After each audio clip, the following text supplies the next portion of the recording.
Bonjour à tous! Bienvenue tout le monde! C'est une joie pour nous de vous accueillir ce matin.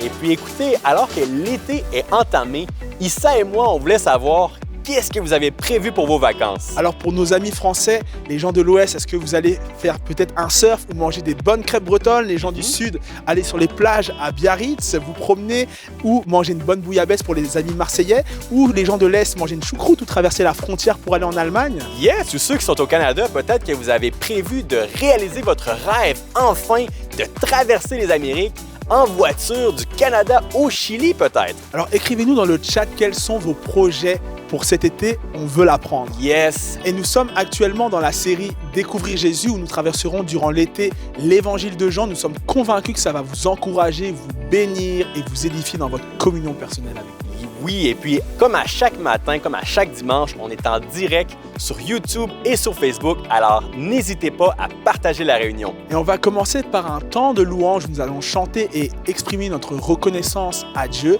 suivi d'un segment La vie d'église, pour clôturer par un message. Yes, et on se retrouve à la fin de la réunion.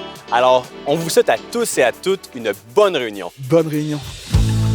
Bonjour à tous, venons ensemble proclamer l'amour de notre Dieu. Qu'on puisse laisser tout ce qui nous tracasse, tout ce qui est à côté, qu'on puisse venir fixer nos yeux vers celui qui est bon, vers celui qui nous aime. Car Dieu a tant aimé le monde qu'il a donné son Fils pour que nous puissions être sauvés.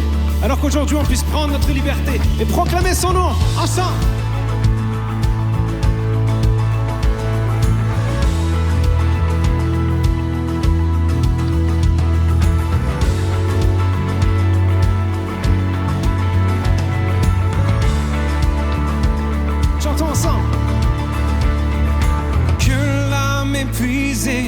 Les cœurs assoiffés viennent à la source qui ne tarit pas.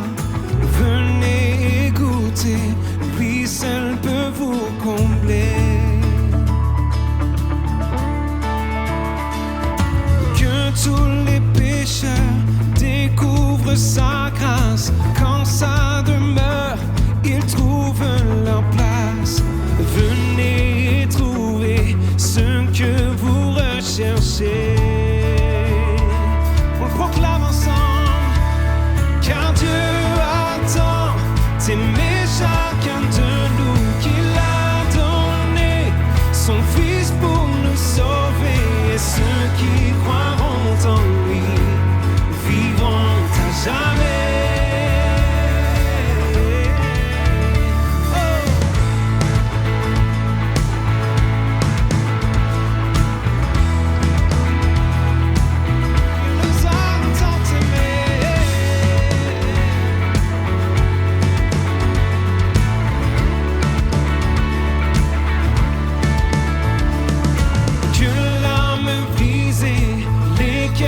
enchaînés laissent leur lien au pied de la croix. Jésus vous attend, ses bras sont grands ouverts. Car Dieu attend d'aimer chacun de nous, qu'il a donné son Fils pour nous sauver. Et ceux qui croiront en lui vivront à jamais. On proclame sa victoire. Les forces du mal à jamais sont brisées. Mon âme enfin connaît la liberté. Oui, Dieu attend tant d'aimer le monde. Louez, louez l'auteur de toutes choses. Chantez, chantez les merveilles de son amour. Tout le monde ensemble. Louez, oh, louez l'auteur de toutes choses. Oh, venez chanter, chantez les merveilles de son amour. Oh, de son amour. Car Dieu attend d'aimer chacun de nous, qu'il a donné son Fils pour nous sauver. Et ceux qui croiront en lui vivront à jamais. Proclamons, car Dieu attend d'aimer. Car Dieu attend d'aimer chacun de nous, qu'il a donné son Fils pour nous sauver. Et ceux qui croiront en lui vivront à jamais. Il a la victoire. Les forces du mal à jamais sont brisées. Mon âme enfin connaît la liberté. Oui, Dieu attend tant d'aimer le monde.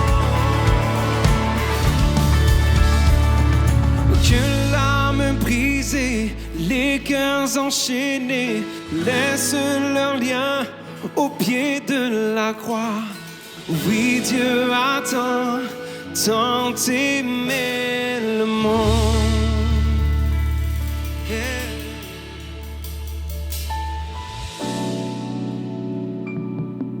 Merci Seigneur pour ton amour.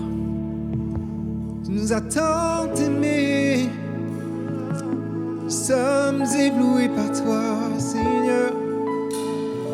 Rien au monde, rien ne peut nous combler, Seigneur.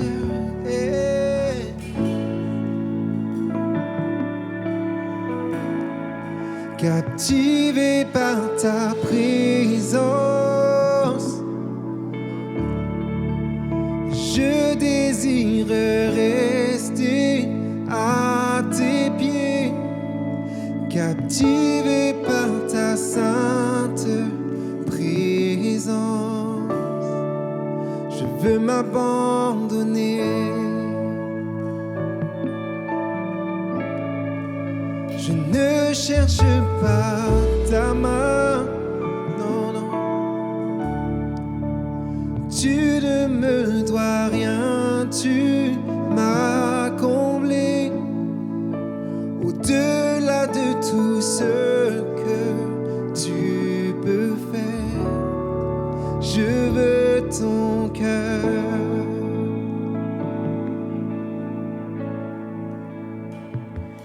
Pardonne-moi quand tout n'est qu'une habitude. Pardonne-moi quand j'oublie pour qui je chante. Je veux tout recommencer. J'ouvre à nouveau mon cœur à toi. Oh, oui, pardonne-moi quand je ne pensais qu'à moi seul. Pardonne-moi lorsque toi seul ne suffit pas.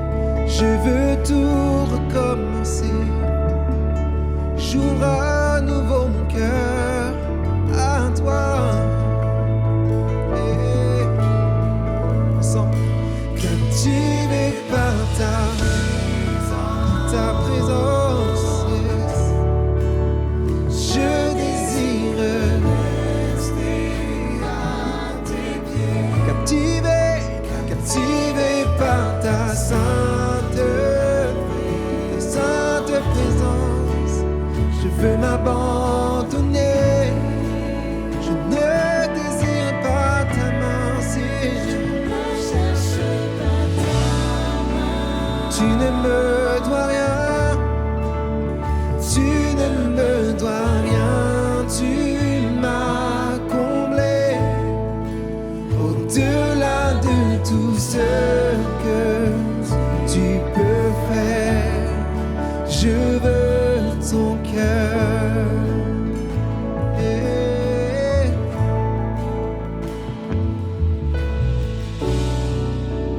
Rien au monde, rien au monde ne peut me combler. Je veux ton cœur.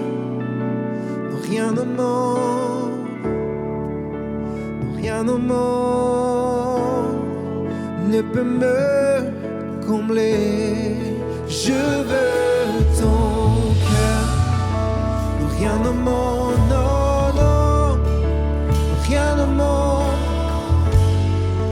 ne peut me combler.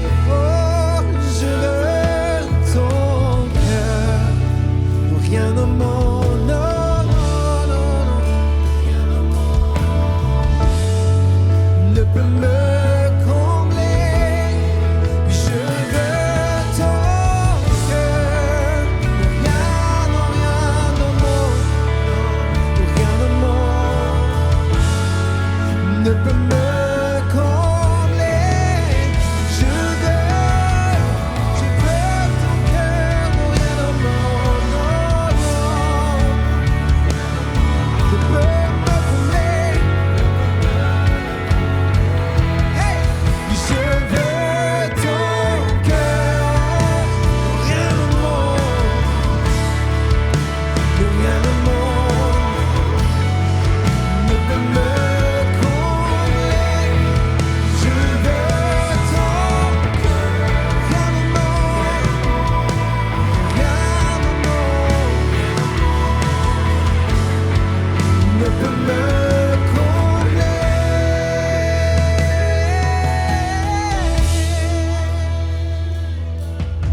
Non, rien au monde.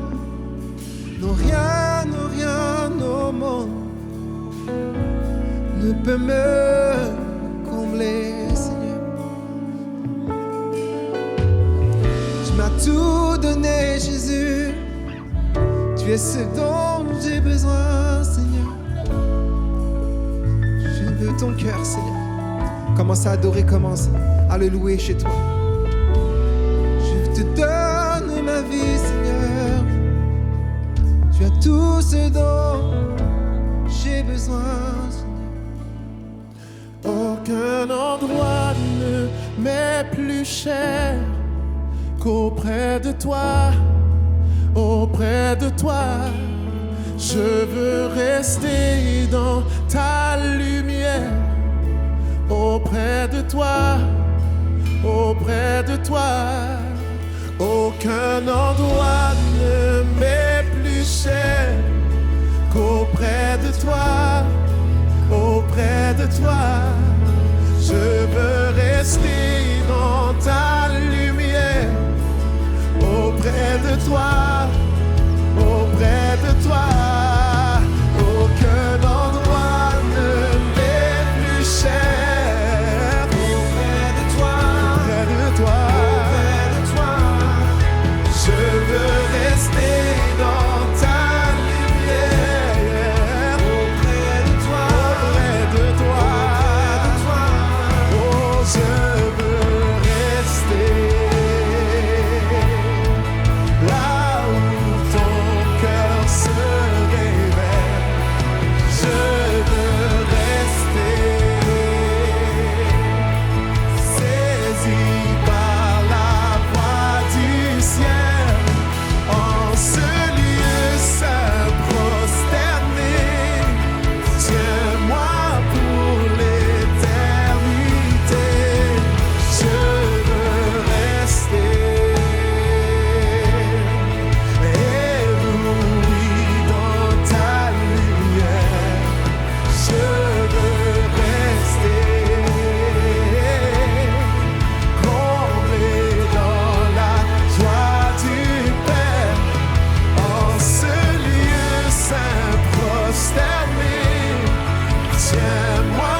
de toi.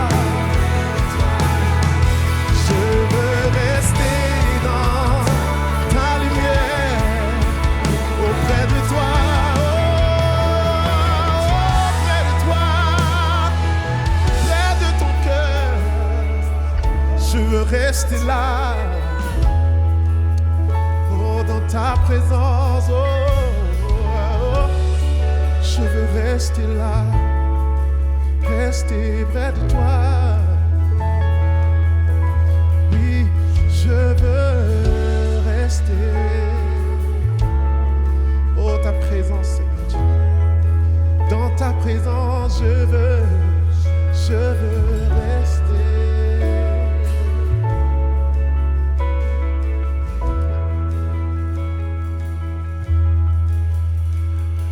Mieux vaut un jour sur le seuil de la maison de mon Dieu plutôt que 1000 ailleurs. Tiens, si je vais au séjour des morts, tu y es, Seigneur. Oh, si j'irais me cacher sur les ailes de l'aurore, tu es là, Seigneur, toujours près de nous. Et c'est pour ça qu'on veut rester près de toi, dans ta présence, Seigneur Dieu. C'est le désir de notre cœur. Je voudrais habiter toute ma vie dans la maison de l'Éternel.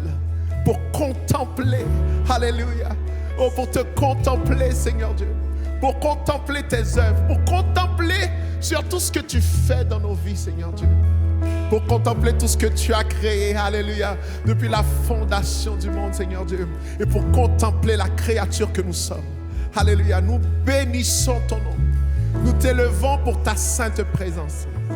Nous te glorifions de ce que tu nous permets, que tu nous donnes le privilège de revenir, oh, de s'approcher à nouveau de cette sainte présence. Alléluia.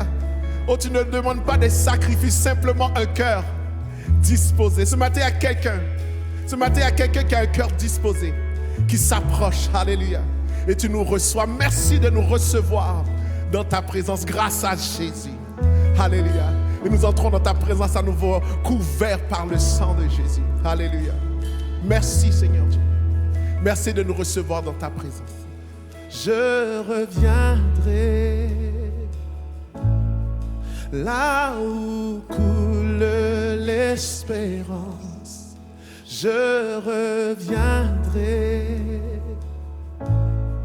m'abreuver de ta présence. En ce lieu saint prosterné, tiens-moi pour l'éternité. Je veux rester. Je veux rester là. Je veux rester.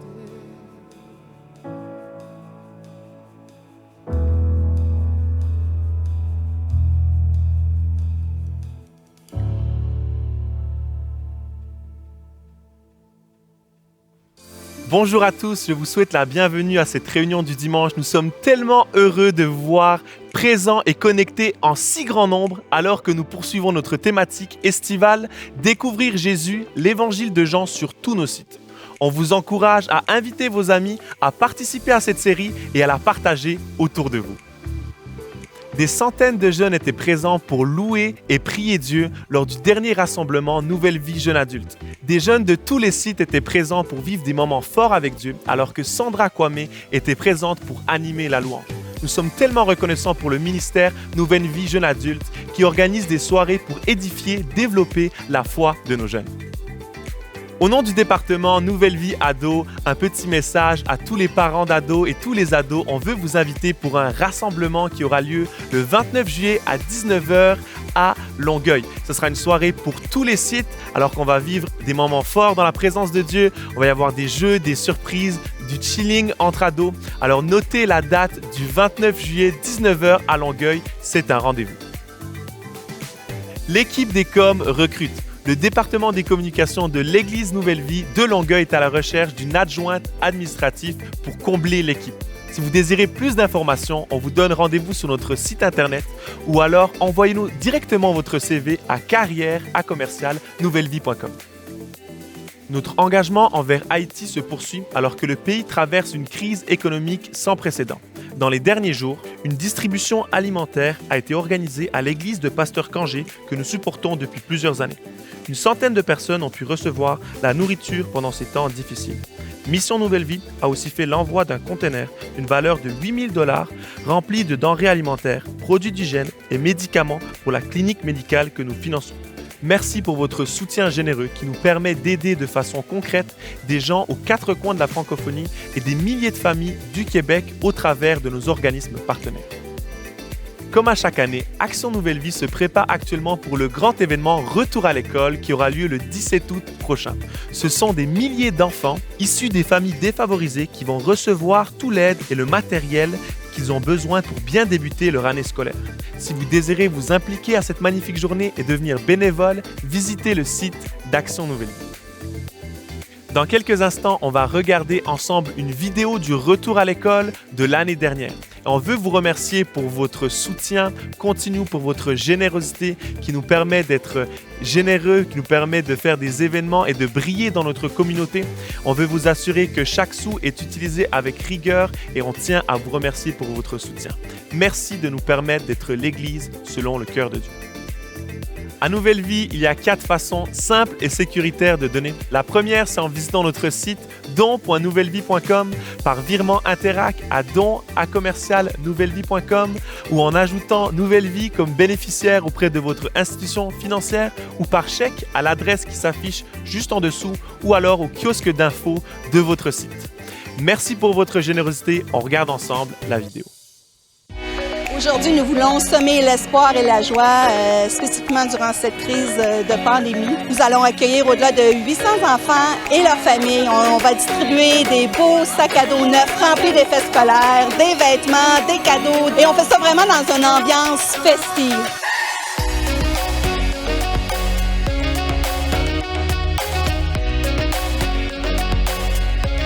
Pour nous, l'éducation, c'est la priorité numéro 1. Et des événements comme aujourd'hui, ça donne la chance à plusieurs enfants et leurs familles d'avoir une chance de faire un retour le plus normal possible à l'école. Une rentrée scolaire, on le sait, c'est beaucoup de défis financiers pour les familles qui ont des besoins d'aide. C'est un rendez-vous qui permet justement à chaque enfant d'avoir un bon outil, un bon sac à dos pour vraiment amorcer l'année scolaire de façon positive, sans stress et surtout avec les outils que ça prend. Nous donner les sacs pour les enfants. Je pense qu'à l'intérieur, c'est tout avec les quadernes, avec les livres et stylos, crayons. C'est pas parce que je n'ai regardé les sacs. Et l'autre côté, elle donne tous les choix pour les enfants, pour les 3. Merci.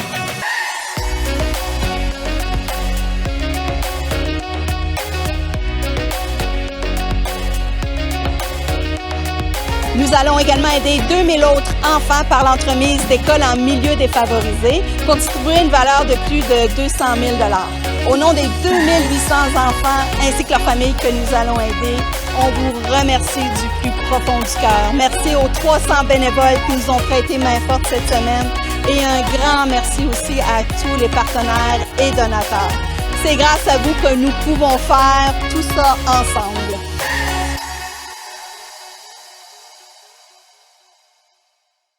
Ce matin, on a le privilège d'avoir Pasteur Luc Dumont, conférencier, auteur, compositeur international, un grand ami de la famille Nouvelle Vie, qui est avec nous pour un message intitulé « De l'impossible au possible ». Alors, bon message.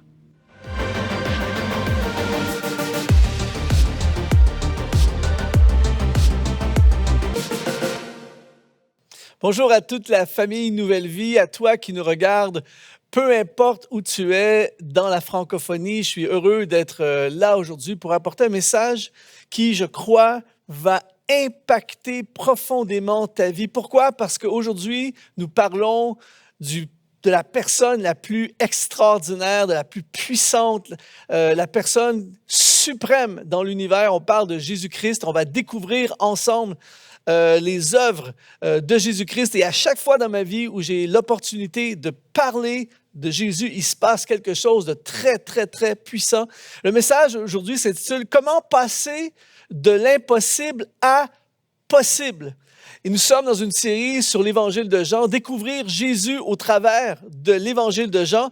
Et l'une des choses qu'il faut comprendre lorsque nous découvrons Jésus, nous découvrons que ce qui semble impossible peut tout à coup devenir possible. Et ce qui est très important de comprendre, c'est que, et ça c'est quelque chose que j'ai découvert dans ma vie, ce n'est pas parce que quelqu'un dit que quelque chose est impossible ou ce n'est pas parce que quelque chose semble impossible que c'est nécessairement impossible. C'est-à-dire que, par exemple, pendant les gens ont dit pendant des années qu'il était impossible pour un homme de courir le 1500 mètres à l'intérieur de 4 minutes. Et pourtant, en 1954, il y a un monsieur qui s'appelle Roger Bannister qui l'a fait en 3 minutes 59. Et ce qui est intéressant, c'est qu'un mois plus tard, il y a un monsieur qui s'appelle John Landy qui, lui, l'a fait en 3 minutes 58. Pendant des années, on dit que c'est impossible. Tout à coup, il y en a un qui le fait et ensuite, il y a quelqu'un qui fait encore mieux.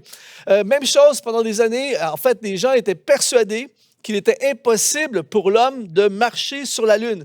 Et pourtant, le 21 juillet 1969, Neil Armstrong a mis le pied et a marché sur la Lune. Alors, pourquoi je prends ces exemples? Pour te dire que ce n'est pas parce que quelque chose semble impossible que automatiquement, ça va être impossible dans ta vie. Et alors que tu regardes ce message aujourd'hui, je ne connais pas ta réalité, je ne sais pas ce que tu vis, mais peut-être que tu vis en ce moment dans ta vie une situation qui a l'air impossible, situation de santé, situation à ton travail, situation financière, situation familiale, situation dans ton ministère où tout semble impossible. Eh bien, tu es à la bonne place aujourd'hui. Je reste jusqu'à la fin de ce message parce que nous allons découvrir ensemble comment, avec Jésus, les situations qui semblent impossibles peuvent devenir possibles. L'Évangile de Jean est un évangile absolument fabuleux. Il y a plein d'histoires qui sont mentionnées dans l'Évangile de Jean qui ne sont pas nécessairement mentionnés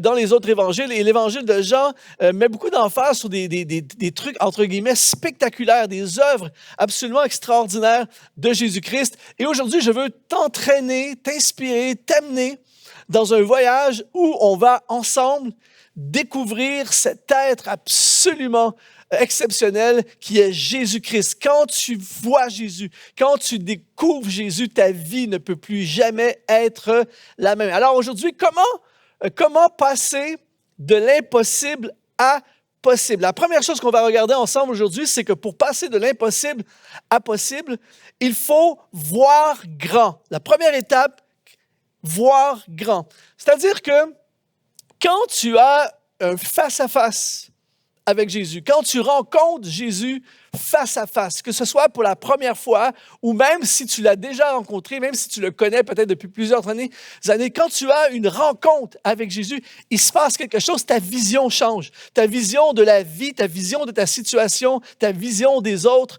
tout change. En fait, quand tu vois Jésus, quand tu découvres Jésus, tout à coup, tu vois plus grand. Tu vois, par exemple, tu vois la grande image. Au lieu de voir juste ta situation, quand tu vois Jésus, tu vois la grande image. Tu vois un grand espoir. Si tu nous regardes en ce moment et tu fais face à une situation désespérée, qui semble désespérée, eh bien, quand tu vois Jésus, quand tu découvres Jésus, tout à coup, tu vois un grand espoir, tu vois des grandes possibilités.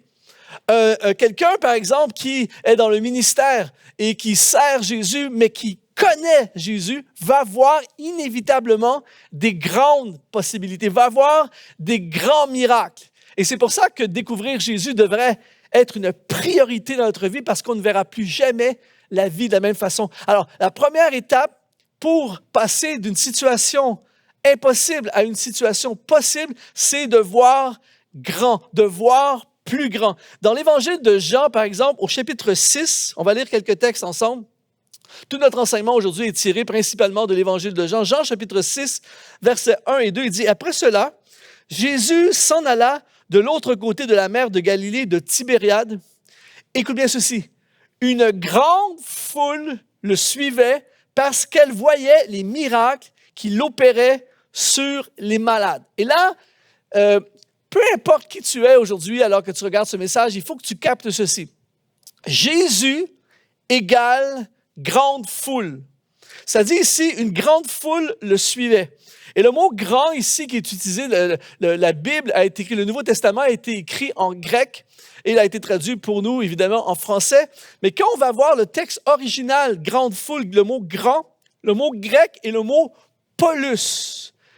Pollus parle de mettre l'emphase sur la quantité. Pollus parle d'un grand nombre. On parle de beaucoup de personnes. Et quand on continue, on dit, là, ça c'est le mot grande, pollus, mais quand on parle également du mot foule, dans le grec, c'est le mot oklos, qui se traduit également par multitude, rassemblement ou nombreux. En d'autres mots, il y avait beaucoup de monde. Et là, ça devient ultra puissant.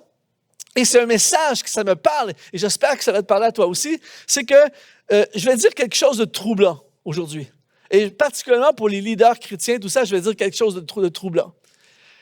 Ce n'est pas normal pour une église, une organisation chrétienne quelconque, ce n'est pas normal après un certain temps et après un plus long temps de ne pas avoir une foule. Ce n'est pas normal de ne pas avoir une grande foule. Ici, à l'Église de Nouvelle-Vie, on est béni de voir qu'il y a une grande foule. Il y a beaucoup de gens qui viennent, beaucoup de grande foule qui suit au travers le monde, une grande foule qui vient ici localement. Et je visite des centaines d'églises et j'aime les églises et j'aime l'Église. Mais j'ai un problème au fil des ans lorsque je vois dans les églises, des églises qui sont là depuis des années, des ministères qui sont établis depuis plusieurs années, et on ne baptise pas des gens, on ne grandit pas, il n'y a pas de foule. Pourquoi? Parce que quand on étudie l'Évangile de Jean et qu'on étudie le Nouveau Testament, on s'aperçoit qu'à chaque fois, et c'est là que c'est troublant, à chaque fois que Jésus est à quelque part, il y a une foule. À chaque fois que Jésus est là, il arrive dans une ville, il y a une foule. Il arrive dans une maison, il y a une foule. Il arrive sur le bord de la mer pour parler, il y a une foule. Alors, quand Jésus est mis en avant dans une église ou dans ton ministère ou dans ta vie personnelle, lorsque tu mets, écoute bien ceci, lorsque tu mets Jésus en avant, inévitablement, ça va attirer quelqu'un. Donc, si on met Jésus au centre de notre ministère, si on met Jésus au centre de notre carrière, de notre business, de notre famille, de notre Église, inévitablement, ça va attirer des gens. Jésus attire les foules. Et c'est pour ça que voir grand fait partie de l'établissement du miracle, de l'impossible à possible. Par exemple, et là je donne l'explication pourquoi dans l'Évangile de Jean, chapitre 6, au verset 2, il dit, pourquoi il y avait une foule? Ça dit, parce qu'elle voyait, la foule, elle voyait les miracles qu'il opérait sur les malades. Et là, ça devient très intéressant. C'est-à-dire que quand Jésus est là, automatiquement, il y a du surnaturel. Automatiquement, il y a des miracles. Et quand il y a du surnaturel et des miracles, ça attire les gens. Quand il y a Jésus, il y a quelque chose d'impossible qui devient possible. Et c'est quelque chose qui touche les gens, qui parle aux gens, qui change la vie des gens, qui attire les foules, parce que la majorité des gens croient que c'est impossible. Et Jésus lui prend une situation impossible et il la rend possible. Donc, les gens sont curieux, les gens sont touchés, les gens sont épatés, les gens sont influencés, les gens se parlent, les gens viennent de partout. Et c'est pour ça que si on place Jésus en avant, eh bien, on ne peut pas s'empêcher de voir grand. Si tu as Jésus, tu vois grand. Parce que si tu as Jésus, tu vois des miracles. Tu sais qu'il y aura des miracles. Tu sais qu'il y aura le surnaturel. Tu sais qu'il y a plein de situations impossibles, qui ont l'air impossibles, qui vont devenir possibles. Et c'est pour ça qu'il y a une foule. Partout dans le Nouveau Testament. Regarde bien ceci. Marc chapitre 4, verset 1. Jésus se mit de nouveau à enseigner au bord de la mer. Qu'est-ce que ça dit? Une grande foule s'étant assemblée auprès de lui, et il monta et s'assit dans une barque sur la mer, et toute la foule était à terre sur le rivage. L'Évangile de Luc, chapitre 19, versets 2 et 3. Et voici un homme riche appelé Zachée, chef des publicains, cherchait à voir qui était Jésus, mais il ne pouvait y parvenir à cause de la foule, car il était de petite taille. L'Évangile de Luc, chapitre 8, verset 19, la mère et les frères de Jésus vinrent le trouver, mais ils ne purent pas l'aborder à cause de la foule. Ils peuvent même pas se rendre à Jésus parce que tellement il y a des gens. Luc, chapitre 5, verset 18, à 20. Et voici des gens portant sur un lit un homme qui était paralytique, cherchaient à le faire entrer et à le placer sous ses regards, mais comme ils ne savaient pas où l'introduire à cause de la foule, ça c'est un truc de fou ici, ils montèrent sur le toit et ils descendirent par une ouverture avec son lit au milieu de l'assemblée devant Jésus. Il y a tellement de monde, on a besoin d'un miracle, on a le paralytique, les gars ils passent par le toit littéralement parce qu'il y a trop de monde. C'est ça un ministère, c'est ça la vie, c'est ça l'Église où il y a Jésus. Si Jésus est là, eh bien, il y a des impossibilités qui deviennent des possibilités et inévitablement, il y a foule. Et c'est pour ça, mon ami, alors que tu regardes ce message aujourd'hui, je prie que tu ne puisses découvrir Jésus parce que tout à coup, tu vas commencer à voir plus grand. Tu vas voir beaucoup plus grand pour ton ministère. Tu vas voir beaucoup plus grand pour ton entreprise. Tu vas voir beaucoup plus grand pour ta famille. Tu vas voir beaucoup plus grand pour ta carrière. Tu vas voir beaucoup plus grand pour le travail social, pour la mission, pour peu importe ce que tu fais, parce que tu sais qu'avec Jésus, il va y avoir des événements, des moments et des actions surnaturelles. Il va y avoir des miracles et ça va prendre un renversement. Ça va renverser des situations et les choses impossibles vont devenir possibles. Il faut comprendre que Jésus attirait les foules sans avoir... Jésus n'avait pas les réseaux sociaux, il n'avait pas tout le système que nous avons. Jésus ne pouvait pas blâmer l'algorithme de Facebook ou la panne chez Rogers Canada pour le fait qu'il n'y ait pas de gens qui viennent. Jésus ne faisait même pas de pub. Le miraculeux faisait la pub. Le miraculeux, les gens s'en parlaient, tout ça. Alors, je veux te dire ceci, mon ami, aujourd'hui. Si on replace Jésus au centre de tout ce que nous faisons, si nous mettons Jésus en avant dans tout ce que nous faisons, si Jésus est vraiment la pierre angulaire de notre vie, la fondation dans notre maison, partout autour de nous, il va se passer quelque chose. C'est inévitable parce que Jésus est synonyme de plus grand. Jésus est synonyme de foule. Dans Jean chapitre 6, verset 2, ça dit « Parce qu'elle voyait la foule, elle voyait les miracles qu'il opérait sur les malades. » Le mot « voir » ici dans le grec, c'est le mot « théoro ». Écoute bien ceci. Théoro veut dire expérimenter ou théâtre. En d'autres mots, ça parle dans le sens que les yeux des gens étaient sur Jésus. Ils vivaient l'expérience Jésus. Ils expérimentaient et ils étaient, pareil comme quand tu regardes un spectacle ou quelque chose, t'es concentré sur qu'est-ce qui se passe. Et en fait, ils étaient concentrés sur Jésus et ils vivaient l'expérience Jésus. Et c'est pour ça que les gens ne pouvaient plus s'éloigner, les gens s'en parlaient, les gens venaient de partout, les gens en voulaient plus. Et je prie qu'on puisse ramener plus que jamais Jésus au centre de l'équation de tout ce que nous essayons de vivre, de construire dans cette vie.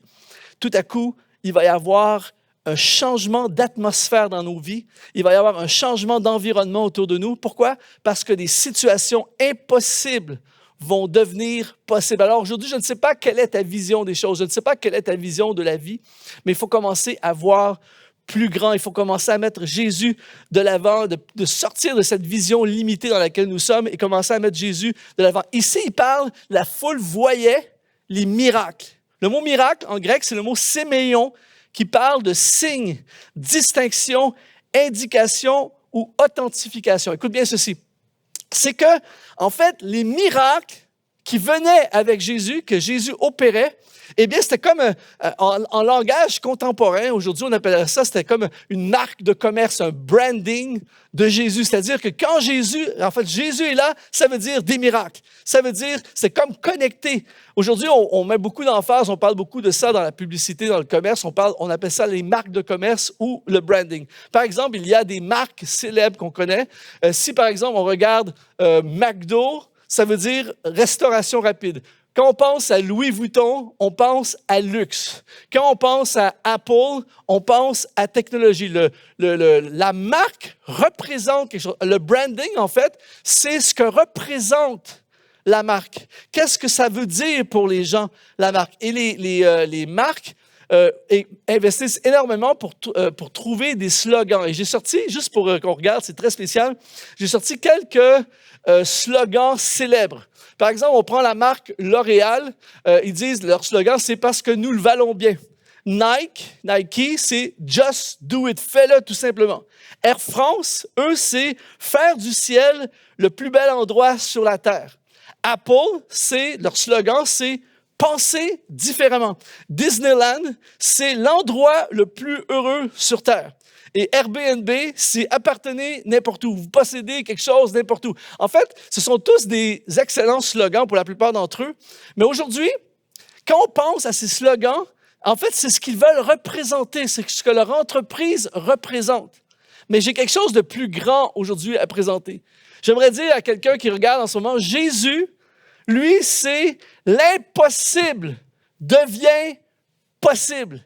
Quand Jésus est là, quand tu vas à Jésus, quand tu t'approches de Jésus, quand tu te connectes avec Jésus, quand tu découvres Jésus, eh bien, l'impossible devient possible. Quand tu vis l'expérience, eux, ils vont dire l'expérience Air France, l'expérience Airbnb, j'ai quelque chose. Merci pour toutes ces entreprises, mais aujourd'hui, j'ai quelque chose de beaucoup mieux. Quand tu vis l'expérience Jésus, quand tu t'approches de Jésus, eh bien, l'impossible devient possible. Il y a un miracle qui prend place. Alors aujourd'hui, alors que tu regardes ce message, je ne sais pas où tu es dans ta vie, je ne sais pas ce que tu vis dans ta vie, mais si tu vis un combat en ce moment, si tu es découragé, si tu es malade, si tu n'as plus d'argent, si tu as perdu ton emploi, si tu es dans une galère personnelle, émotionnelle, eh bien, la solution ultime, c'est Jésus. Découvre Jésus. Si tu viens à l'église, mais tu n'as pas découvert Jésus encore, je veux t'encourager à découvrir Jésus. Si c'est la première fois que tu regardes ce genre de message, découvre Jésus. Il n'y a rien de plus extraordinaire dans l'univers parce qu'il rend les situations impossibles, il les rend possibles. Séméons des signes qui authentifient, des miracles qui authentifient l'œuvre de Jésus. Alors, je ne sais pas pour toi, mais placer Jésus en numéro 1 dans ta vie va tout changer. Alors, aujourd'hui, je veux t'encourager à voir plus grand, voir une grande foule, voir des grandes possibilités, voir des grands chemins, voir des grandes solutions, voir des grands miracles. C'est ça qui arrive lorsqu'on découvre Jésus. Donc, ça, c'est la première étape. La deuxième étape pour que l'impossible devienne possible, c'est se placer sous l'autorité de Jésus. Il dit dans l'évangile de Jean, encore une fois, qui est notre rampe de lancement pour cette série, Jean chapitre 6 au verset 3, il dit « Jésus monta sur la montagne et là, il s'assit avec ses disciples. » Le mot « asseoir », bon, il faut voir que Jésus, il y a plein de foules qui viennent, il y a plein de gens qui viennent pour des miracles, tout ça, mais Jésus a un groupe de personnes qui sont beaucoup plus proches de lui et qui le suivent partout où il va. Et Jésus les amène sur la montagne. Ici, ça dit « Jésus s'assit avec ses disciples ». Le mot « asseoir », ici dans le grec, c'est le mot « katémaï », qui veut dire « résider », comme habiter à quelque place, à un endroit, ou ça parle également de position d'autorité. Et là, ça devient très puissant lorsqu'on commence à comprendre ce qui se passe ici. C'est-à-dire qu'il y a la foule. Et on voit ça, on voyait ça à l'époque, on voit encore ça aujourd'hui, des gens qui viennent, il y a des rassemblements des fois, des gens qui viennent pour recevoir un miracle, pour vivre un miracle, et qui veulent s'approcher d'une certaine façon de Jésus-Christ. Il y a des gens qui vont dans les églises pour vivre une expérience d'église, mais il y a un groupe de personnes, et ce sont eux qui vont voir l'impossible devenir possible. Ce sont des personnes comme les disciples qui sont assis, ils permettent à Jésus de résider dans leur vie. Et ils se placent en position où Jésus a une autorité sur leur vie. Jésus n'est pas juste quelque chose, c'est pas juste une expérience du dimanche. Jésus n'est pas juste quelque chose que tu viens puiser quand tu as besoin, mais Jésus est mon Seigneur. Je permets à la seigneurie de Jésus-Christ, son autorité, de prendre place dans ma vie. Et c'est pour ça que les disciples ont vécu une dimension beaucoup plus grande que n'importe qui du miraculeux et du surnaturel de Dieu, parce que Jésus résidait, Jésus faisait partie de leur vie et ils étaient en soumission à l'autorité de Jésus. Ça dit, Jésus monta sur la montagne et là, il s'assit avec ses disciples. Encore une fois, là, on ne parle plus d'une foule. On parle de ses disciples. Le mot grec pour disciple, c'est le mot mathétes, qui veut dire étudiant, apprenti ou quelqu'un qui apprend. Voici quelque chose qu'il faut absolument, mon ami, que tu puisses comprendre aujourd'hui.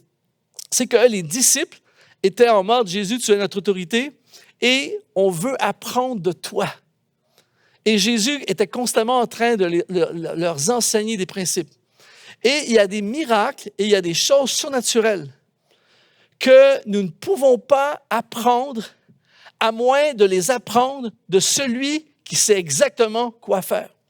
Un homme, une femme qui passe du temps avec Jésus-Christ, qui est assis aux pieds de Jésus, qui s'approche de Jésus, qui connaît Jésus, qui prie, qui découvre dans la parole de Dieu Jésus-Christ et qui se met sous son autorité en disant « Seigneur, je veux être enseigné. Enseigne-moi. » Il y a plein de gens qui veulent des miracles, mais combien sont prêts à être enseignés par Christ? Parce que quand tu te fais enseigner par Christ, il va te dire, il va te conduire, il va te diriger, il va te corriger même. Et est-ce qu'on est prêt à se mettre sous son autorité? Et la clé pour voir l'impossible devenir possible, c'est de s'asseoir à ses pieds et de se mettre sous son autorité. En fait, j'appelle ça le principe du mentorat. Le principe du mentorat est quelque chose, malheureusement, qui est négligé et peu expérimenté dans l'Église, dans le milieu de l'Église francophone, alors que c'est de la bombe spirituelle, c'est un trésor précieux. En fait, le mentorat, c'est tu te places sous le leadership de quelqu'un pour apprendre. Tu te places sous l'autorité de quelqu'un pour te faire enseigner. Tu te places sous l'autorité de quelqu'un qui sait comment. Et en fait, tu deviens son ombre. En anglais, ils disent shadow, être le shadow de quelqu'un, être l'ombre de quelqu'un. Par exemple, ici à l'Église Nouvelle Vie, on a le pasteur Claude Hould qui a des années d'expérience. Je dis souvent, si un jeune, par exemple, de 20 ans, décidait de se mettre à l'ombre de pasteur Claude Hould et pendant 10 ans, et ça, ce que je dis, c'est assuré. Un jeune un jeune de 20 ans qui ressent l'appel dans le ministère, qui ressent l'appel à bâtir une église ou bâtir des églises, et qui de 20 ans à 30 ans, pendant 10 ans, va simplement s'asseoir et être l'ombre de pasteur Claude, observer, se mettre sous son autorité, écouter ses enseignements, écouter, voici comment faire, tu fais ça, attention à ça, fais comme ci. Il se laisse enseigner. Je peux te garantir que ce jeune, à l'âge de 30 ans, qui va commencer à bâtir des églises, il va bâtir quelque chose d'hallucinant. On a la preuve sur la photo qui apparaît ici. On voit le pasteur Claude à gauche et le pasteur Patrice Martorano de l'Église Momentum en France. Les deux, ce sont des gens que j'apprécie, que je respecte énormément. Pasteur Patrice Martorano est arrivé au Québec, il l'a partagé souvent publiquement. Il est arrivé ici au Québec avec aucune expérience. Il a joint l'ITF et il s'est assis dans les rangs ici à l'Église Nouvelle Vie et il a commencer à servir dans l'ombre de pasteur Claude et à apprendre comment on bâtit une église. Et il est resté ici pendant plusieurs années. Les gens savaient même pas c'était qui. Il était là dans l'ombre, à être sous une autorité, sous un mentor et à recevoir la formation et l'enseignement. Comme par hasard, il repart en France et quelques temps plus tard, il démarre l'Église Momentum en France. Et l'Église Momentum en France, qui en ce moment sont en train d'implanter une autre église en Belgique, font un travail absolument exceptionnel. C'est une des excellentes églises en France et en francophonie. Comme par hasard, avoir été dans l'ombre de quelqu'un pour qui ça fonctionne, qui sait comment le faire, qui a de l'expérience et qui a une réussite, il se met dans l'ombre et tout à coup, il fait quelque chose que plein d'autres leaders chrétiens disent que c'est difficile, c'est compliqué, ça ne marche pas. Et lui, ça a marché. Pourquoi je te partage ceci aujourd'hui? Pour te dire que c'est exactement ce qui va se passer à quelqu'un qui va se mettre dans l'ombre de Jésus-Christ, qui va se mettre sous l'autorité de Jésus-Christ, le maître du surnaturel, celui qui peut tout, celui qui sait tout, celui qui est capable de changer et renverser les situations, celui qui rend l'impossible possible. Imagine qu'est-ce qui pourrait arriver à ta vie si toi, à partir d'aujourd'hui, tu disais, je vais me mettre sous le leadership de Jésus. Je vais me mettre en soumission à son autorité, je vais faire ce qu'il dit. Je vais aller là où il veut que j'aille. Je vais faire sa volonté. Je vais écouter son enseignement. Je vais me soumettre à son enseignement. Je vais vivre comme lui me demande de vivre. Je vais être comme lui. Eh bien, prépare-toi, mon ami, à voir dans ta vie, dans ta carrière, dans ton foyer, dans ton ministère, dans tous les projets que tu entreprends. Prépare-toi à voir l'impossible devenir possible parce que tu es dans l'ombre de celui qui réussit ultimement. Beaucoup de gens connaissent le célèbre Warren Buffett, qui est l'un des investisseurs de la bourse, tout ça, un des investisseurs américains les plus connus. Mais par contre, très peu de gens connaissent Charlie Munger. Ce qui est très intéressant, c'est que Charlie Munger, pendant toute sa vie, a été dans l'ombre de Warren Buffett. Il était comme à côté de lui, mais dans l'ombre. Ce n'est pas un personnage public, il n'est pas connu, il est très peu connu. Il a écrit quelques livres, mais très peu connu. Et c'est intéressant de savoir, j'ai fait la recherche, Warren Buffett a aujourd'hui une fortune qui est estimée à près de 102 milliards de dollars US. Ce qui est intéressant, c'est que Charlie Munger, qui a passé sa vie dans l'ombre, a une fortune de 2,2 milliards US. Je ne sais pas pour toi, mais 2% de 100 milliards, c'est quand même pas si mal. Et en regardant ça, je me disais, wow! Imagine si je me mets dans l'ombre de Jésus-Christ, qui est que je ne pourrai jamais atteindre sa perfection, je ne pourrai jamais être aussi puissant, je ne pourrai jamais aller. Mais si je suis seulement à 2%, je suis seulement à 2% de la puissance de Jésus. Je vis seulement 2% des possibilités infinies de Jésus, que Jésus est capable de faire.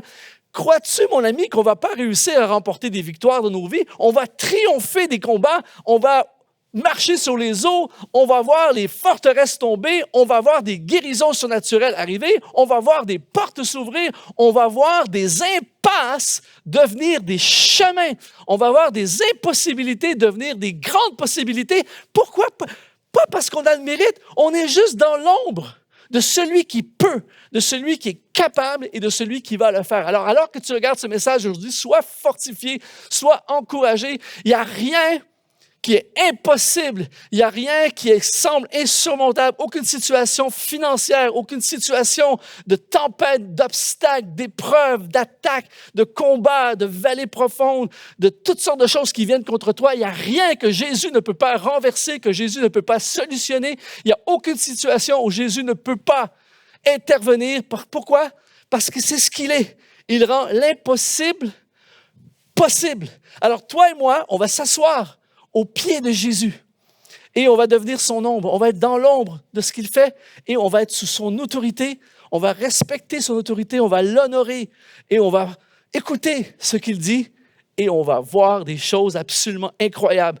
Je dis Amen. Alors que tu regardes ce message, écris Amen dans le chat, fais des commentaires, bombarde d'encouragement sur autour de toi parce que Dieu est capable. Troisième élément qui va te permettre de passer de l'impossible à possible, c'est affronter un problème. On a vu voir grand, voir plus grand. On a vu se placer sous l'autorité de Jésus. Et troisièmement, affronter un problème. En fait, pour passer de l'impossible à possible, il est inévitable d'affronter un problème. C'est dit dans l'Évangile de Jean, au chapitre 6, au verset 4. « Or, la Pâque était proche, la fête des Juifs. Ayant levé les yeux et voyant qu'une grande foule, encore une fois, venait à lui, Jésus dit à Philippe, « Où achèterons-nous des pains pour que ces gens aient à manger? » Jésus enseigne, il y a une foule incroyable, il n'y a pas de buffet, il n'y a pas de restaurant, il n'y a pas de Uber Eats, il n'y a pas de moyens. Et là, tout à coup, il y a un problème qui surgit. Jésus n'est jamais, il faut que tu comprennes ceci, mon ami, aujourd'hui, Jésus n'est jamais pris au dépourvu et Jésus n'est jamais en état de panique devant un problème. Je le répète pour être sûr qu'on puisse comprendre aujourd'hui. Jésus n'est pas pris au dépourvu ni en panique face à ton problème et mon problème. Le problème qui m'empêche de dormir la nuit, le problème qui me garde dans des angoisses, le problème qui me fait paniquer, le problème qui m'enlève ma joie de vivre, le problème qui me hante jour et nuit n'est pas un problème qui fait paniquer Jésus. C'est pour ça que la clé pour toi et moi aujourd'hui, c'est d'être connecté et être sous l'ombre de Jésus. Pourquoi? Parce qu'il rend l'impossible possible, mais nous devons affronter un problème. Ici, il y a une foule à nourrir. Et Jésus dit, où allons-nous acheter la nourriture pour nourrir On parle de milliers de personnes ici. C'est quand même un méga problème, un méga défi, mais Jésus se spécialise dans les choses impossibles. Quand c'est possible, on n'a pas vraiment besoin de Jésus. Mais quand ça devient impossible, c'est là qu'il intervient, c'est sa spécialité, c'est ce qu'il fait. Régler des problèmes impossibles. Jean 6 dit, il disait cela à Philippe pour l'éprouver, car il savait, retiens ceci, car il savait ce qu'il allait faire. Ça, c'est un des meilleurs passages. Il savait ce qu'il allait faire. Et il faisait cela, il a posé la question à Philippe, pas parce qu'il était désemparé. Il a posé la question à Philippe pour l'éprouver. Le mot éprouver dans le grec, c'est péradzo, qui veut dire mettre au test ou tester. J'aimerais te dire, mon ami, aujourd'hui, que souvent, dans notre vie, le Seigneur permet ou tolère pendant un temps que nous soyons pris dans un problème ou que nous soyons face ou mêlés dans un problème pour nous tester.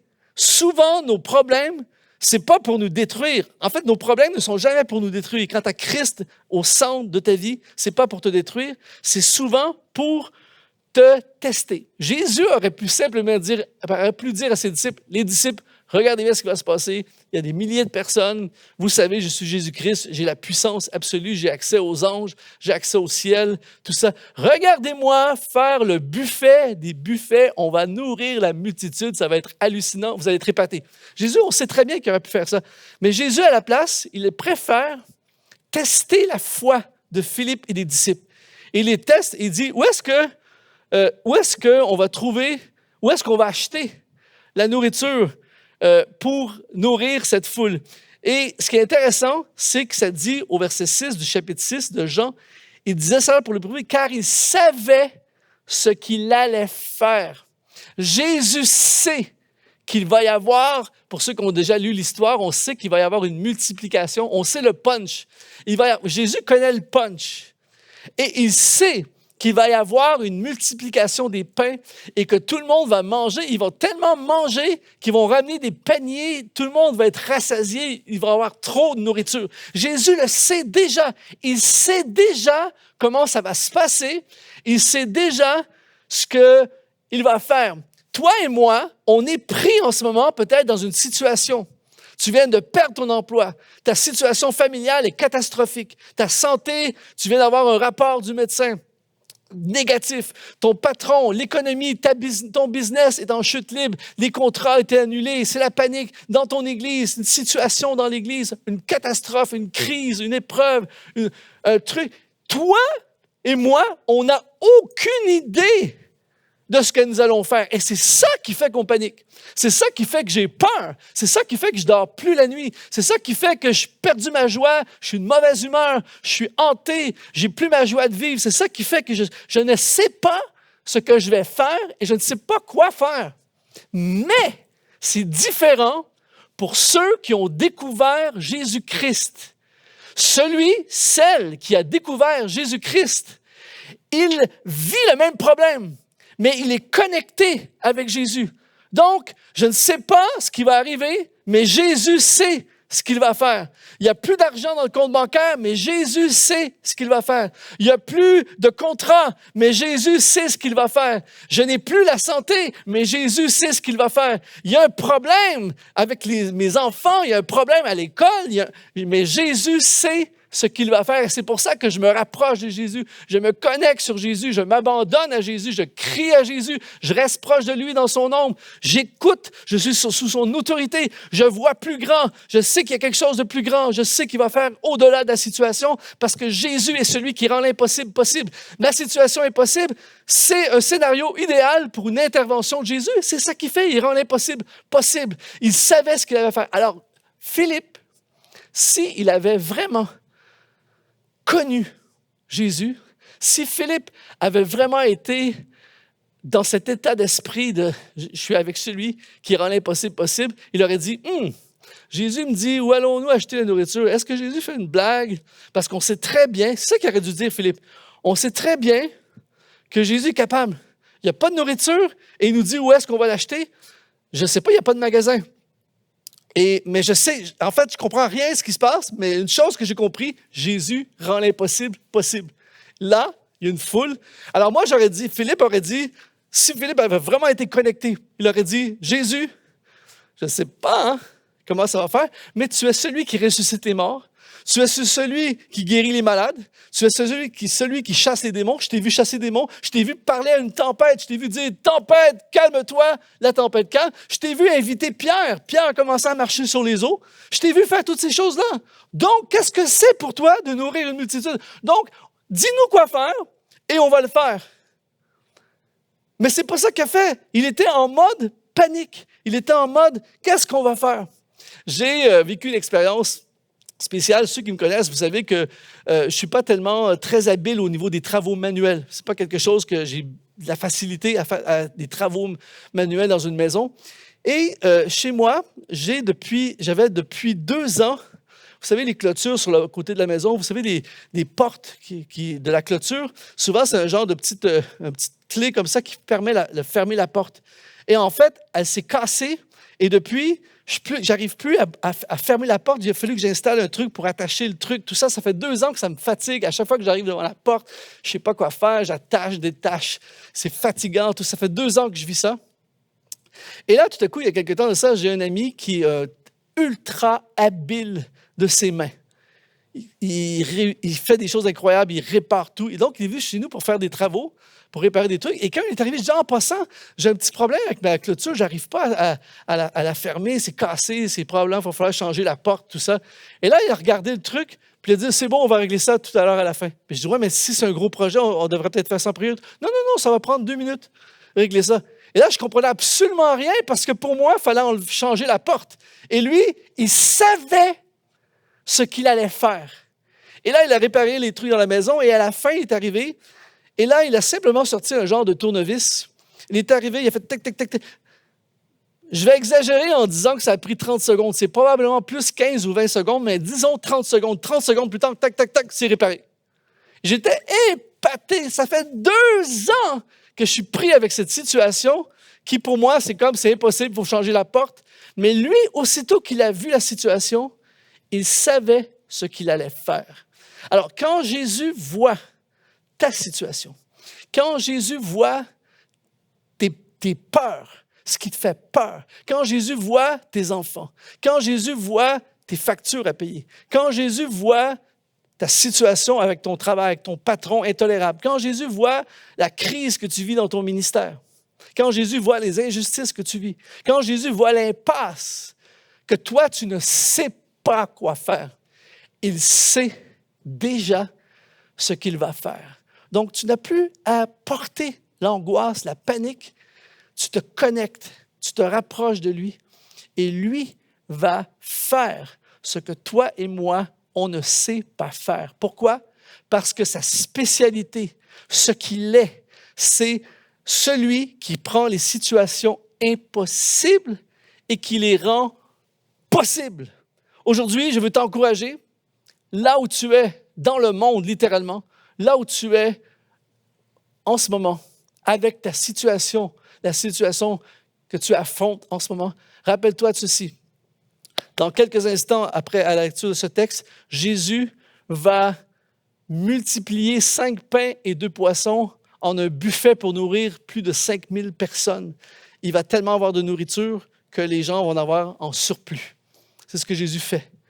C'est un truc que toi et moi, on ne peut pas faire. C'est un truc surnaturel. C'est un truc grandiose.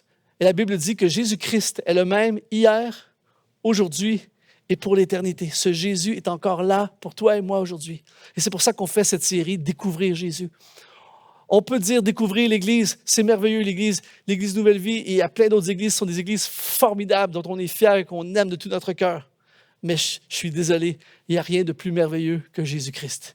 Découvre Jésus aujourd'hui, découvre la liberté, découvre le miraculeux, découvre les solutions, découvre la vie éternelle, découvre le pardon de tes péchés, découvre comment ta situation impossible deviendra possible. La Bible dit de prier dans le nom de Jésus, le nom qui surpasse tous les noms. Alors là où tu es en ce moment, je veux t'inviter à fermer les yeux. Si tu conduis la voiture, garde tes yeux ouverts si tu regardes ce message dans la voiture. Mais sinon, ferme les yeux là où tu es. Prends un moment pour te recueillir. Je vais prier pour toi. Si tu le permets, je vais prier pour toi à l'instant même parce que je crois qu'à distance, même si on n'est pas ensemble dans la même salle, même si tu es géographiquement à quelques kilomètres ou à des milliers de kilomètres de moi, Jésus, la Bible dit que son bras n'est pas trop court pour t'atteindre, pour te toucher, te sortir de la situation dans laquelle tu es. Alors, permets-moi, s'il te plaît, de prier pour toi. Je prie maintenant, Seigneur Jésus, que chaque personne qui regarde ce message en ce moment puisse te découvrir. Merci, merci, Jésus, d'être venu sur la terre pour nos péchés, mourir sur la croix pour qu'on puisse vivre pour l'éternité. Merci, Seigneur, de cette découverte extraordinaire. S'il y a quelqu'un en ce moment qui regarde et qui ne te connaît pas, je prie que maintenant, il puisse y avoir une transformation, une connexion avec toi. Je prie, Seigneur, que tu nous permettes de voir plus grand que notre situation, de voir, Seigneur, plus grand et qu'on puisse commencer à poursuivre des choses plus grandes, des plus grandes possibilités, des plus grandes avenues. Seigneur Jésus, aujourd'hui, on veut se mettre sur ton autorité. On veut déclarer, c'est toi, le Seigneur de notre vie. On veut s'asseoir comme les disciples. On veut s'asseoir, on veut que tu viennes résider dans notre vie. On veut que tu sois le maître, le souverain, l'ultime dans notre vie. Et je prie maintenant, Seigneur Jésus, que face à nos problèmes, nous puissions t'abandonner nos problèmes. Et je te prie pour chaque personne qui regarde en ce moment, qui fait face à une impossibilité. Je veux déclarer par la foi que nous entendrons des témoignages de gens qui ont vu l'impossible devenir possible.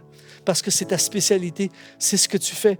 Tu sais déjà ce que tu vas faire. Je prie pour mon frère, ma sœur en ce moment qui ne sait plus quoi faire, qui est au bout de son rouleau, au bout de ses ressources, au bout de ses capacités. Toi, Jésus, tu sais déjà ce que tu vas faire. Alors, je te demande maintenant de faire ce que tu fais le mieux, des miracles. J'appelle des miracles. J'appelle le surnaturel sur chaque personne qui regarde en ce moment, par l'autorité suprême du nom de Jésus-Christ. Et je dis Amen. Merci, mon ami, d'avoir été là aujourd'hui. Merci d'être resté jusqu'à la fin de ce message.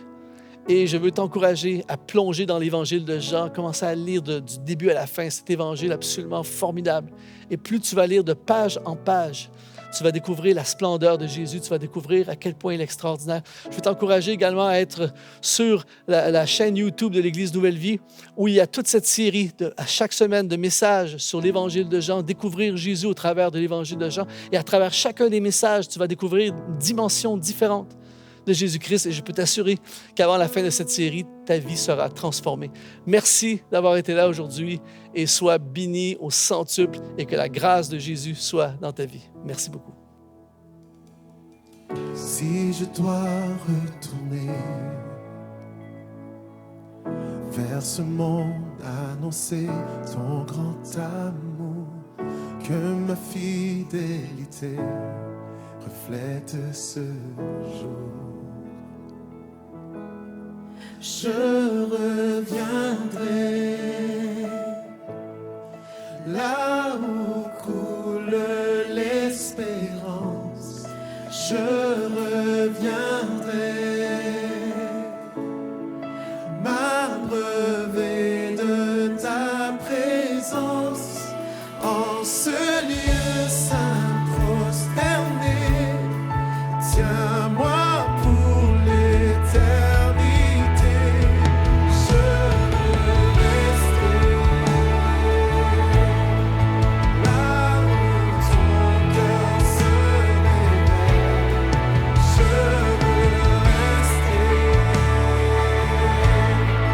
Saisi par la voix du ciel, en ce lieu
saisi par la voix du ciel, en ce lieu saint prosterné, tiens-moi pour l'éternité, je veux rester.